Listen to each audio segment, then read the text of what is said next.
sure. I think one of the questions that came up yesterday was, did I want to be the first prime minister of Bermuda? And I think that was maybe the segue into, are we looking to go independent?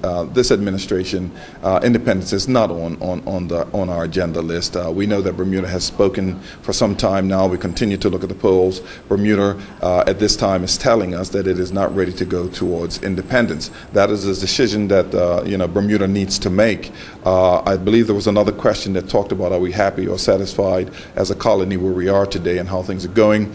I did say that yes, we are happy with where we are going as a new administration right now. But in the future, Bermuda needs to continue to look at its options, continue to look at where we stand economically as far as the world stage is concerned. There may be some opportunities for us to differentiate ourselves and continue to morph into something else. I can see where people may be thinking, well, I was speaking of independence, but I wasn't speaking of independence necessarily at that time. Independence, and I'm on record as saying this some time ago, independence is only a natural result for any country who is a dependent territory to look at it, to look at the feasibilities of whether or not going independent, is an option. At this time, we know it's not an option for Bermuda, but that should not avoid us from looking at our options going forward. Maybe 20 years down the road, we may say that now is the time for us to do that.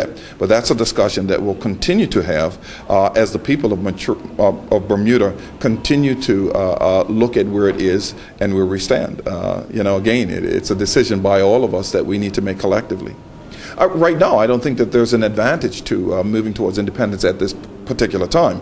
The reason for going on this trip is to clarify, where exactly are we headed with this here, so that we can make some decisions based on what Prime Minister is attempting to accomplish here. But his efforts right now really is not to be looking at us as an independent territory, or for us to be even making that kind of a decision. He really wants to ensure that our economically, our efforts to be transparent are at the highest of standards. And we're basically saying we are at that point already. If you need clarification, then we will come and tell you and give you that clarification on where we stand.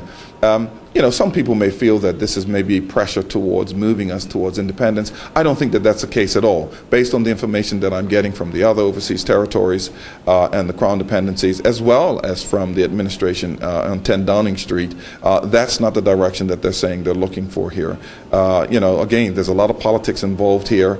I recognize that Prime Minister Cameron may be in some position of between a rock and a hard place, and what's been going on with other jurisdictions and the troubles with their transparency, but that certainly doesn't apply to Bermuda. So we need to continue to champion our cause once again. The idea and the agenda for this administration, for the OBA government, as a government, is we need to get jobs back on the table. We need to maintain the jobs that we do have, and we need to grow revenue. And we grow revenue by getting new business here. So we will defend our economic model every single day, all day, and that's what we're going to do in London.